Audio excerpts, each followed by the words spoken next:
Hey guys, so this is a Saboteur Ascendancy video. After going over occultist in the earlier video, I wanted to make Saboteur the second because I think Saboteur has the potential to make this build feel and play quite a bit different than it played in 2.1. And the reason for that is chain reaction nodes and insane cooldown recovery coupled with more cooldown recovery on the tree. We now have like 30% on the tree, we have 40% from chain reaction, that's 70%. That turns your traps into having around 2.5 second cooldown instead of 4 second cooldown. And the chain reaction coupled with cluster trap I think has great AoE potential.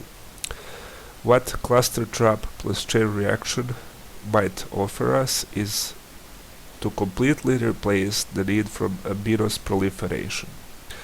It remains to be tested, but for example I've seen the Pox video who plays the live-based version of this build. I've seen his video on YouTube, and Bladefall plus cluster trap seems to have pretty good AoE.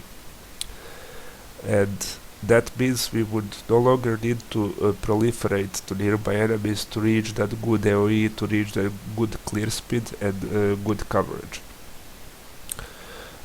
I've made some notes here to help me go over this video because the build, as I said, has the potential to, if this works, has the potential to play much differently.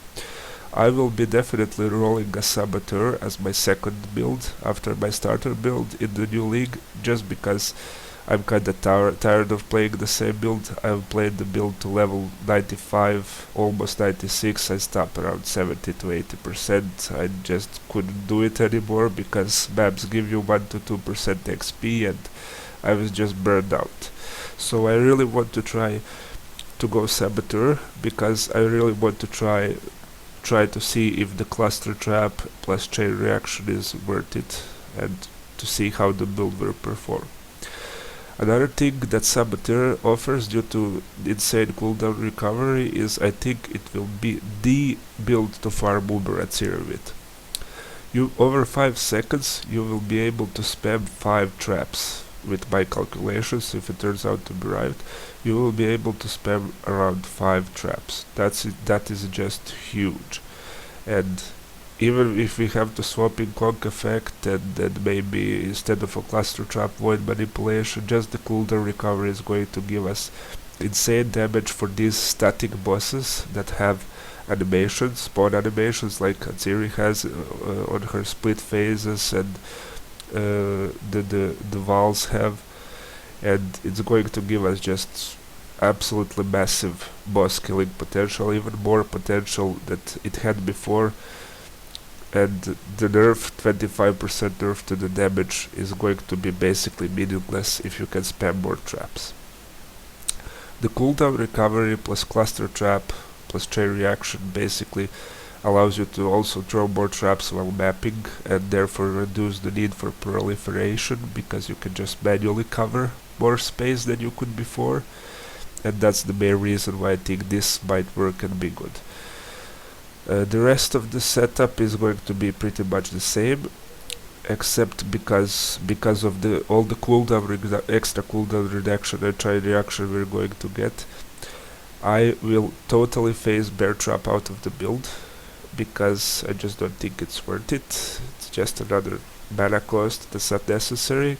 Instead of the bear trap, I'm going to use a wither totem for bosses. I think Bladefall trap is going to do perfectly fine for mapping by itself, and wither is just going to make it insane on bosses. Link it to spell totem plus faster casting, increased duration, and just let it stack and kill the boss. It's going to be pretty good. The rest of the stuff is very simple. It's the same: Val Discipline, Val Lightning Trap, standard Whirling Blades, and Enduring Cry, maybe swap it with Rallying Cry for mapping, swap in Enduring Cry for bosses, Discipline, Grace, Enlightened. Of Of course, if you don't want to run Grace, you can always grant Blasphemy, Enfeeble, Blasphemy, Tame Chance. It has enough room to adjust the build to your needs, to your preferred playstyle. This is just what I'm the most comfortable with, and I've played the build through tons of tier 14, tier 15, tier 13 maps, and it has proven to work pretty damn good. What is also huge for this build, absolutely huge, is the addition of new flasks, especially the Steam 9 flask, which creates smoke cloud on use, high evasion plus high block plus blind from the chance to blind and hit from Saboteur plus Steam 9 flask.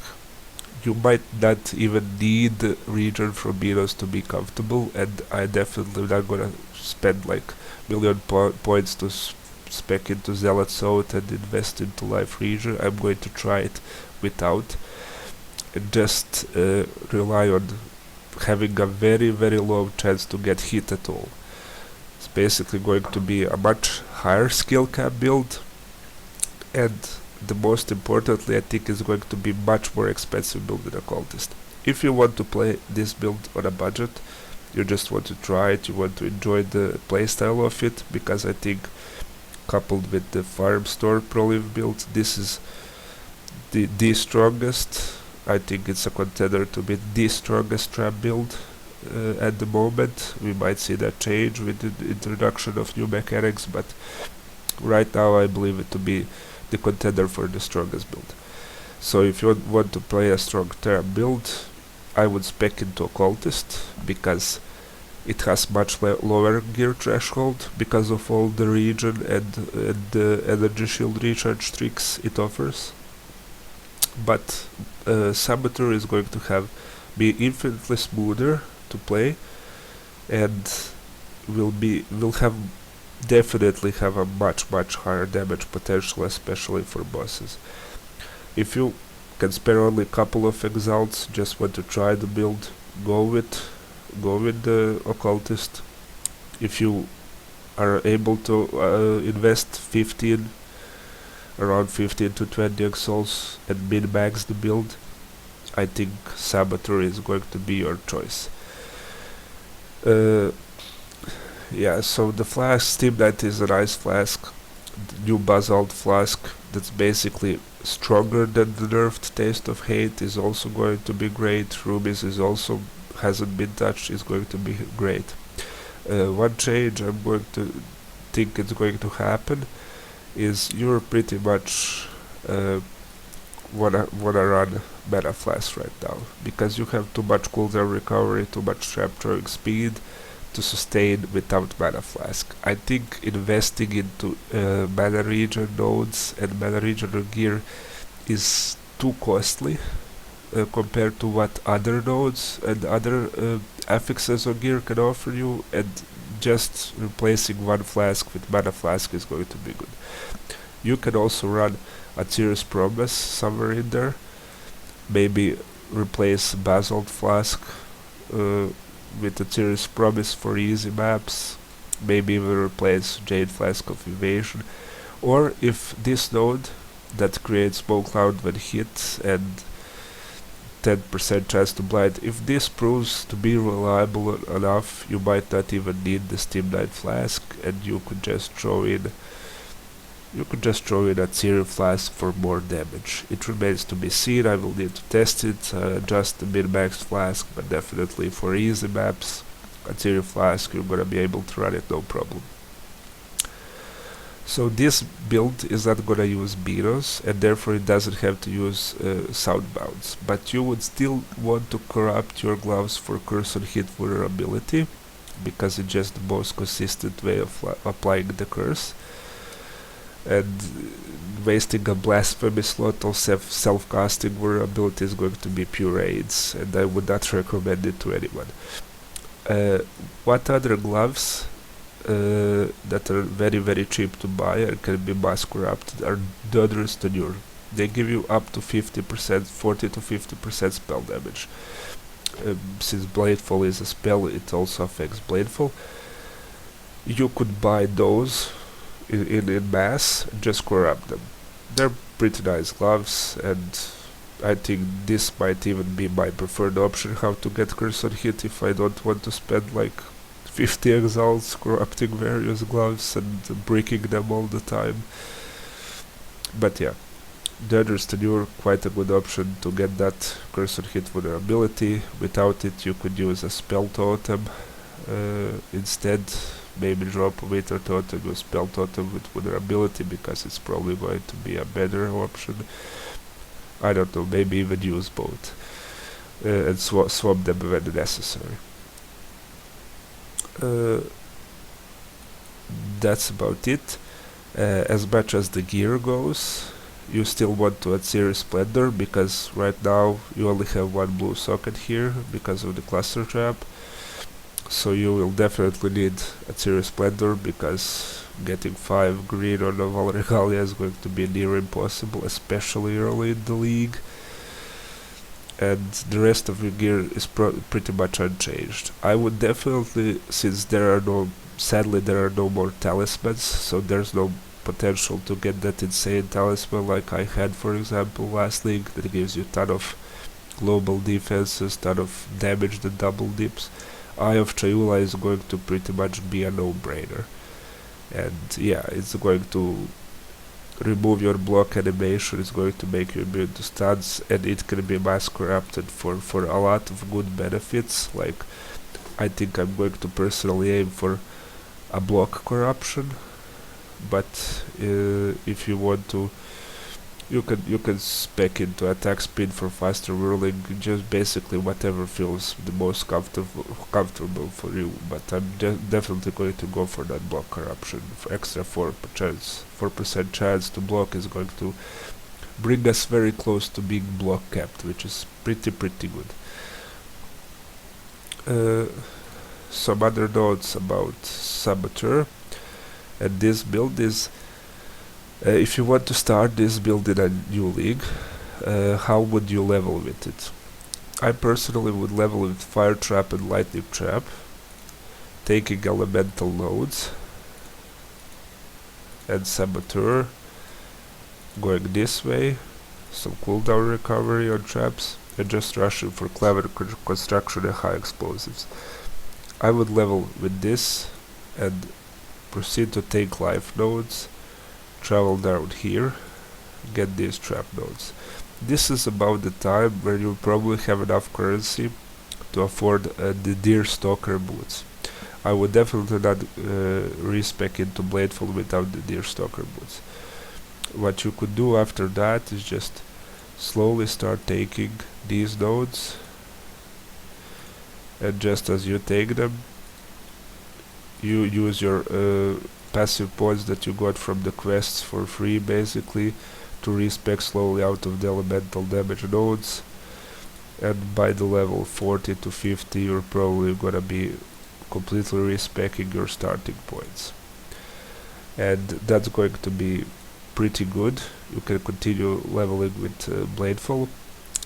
And Deerstalker boots, weapon that's gonna be good with it is obviously Fang Coil, but there's a new unique Val Rapier called the Resus Passion, I think, that offers 60% increased damage where you're not on where you have no frenzy charges. Sadly, I mean, not sadly, it's actually quite good, but if you want to use that weapon, you might not want to take this Master Sapper node, because it now gains 50% chance to gain frenzy charge when your trap is triggered, and the weapon offers 60% damage versus 30%. I think it's a pretty nice boost, and I would just probably not take the Master Sapper and level with that, if that weapon turns out to be pretty cheap, like a 1 Chaos weapon. But otherwise, Fang Coil plus Deerstalkers, take life nodes. You can go to here, take these nodes, take some life here, take life here, and basically aim to get roughly 115-130% life, and just the most efficient TS nodes you can get, and play something of a hybrid build. until you can afford better gear.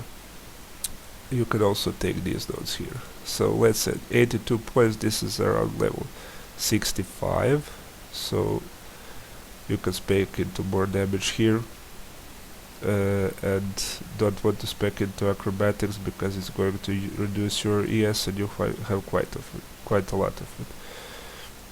This is basically something decent for defenses, and I believe that you could easily start farming at Siri and up to tier 6 to tier 8 maps with these defenses.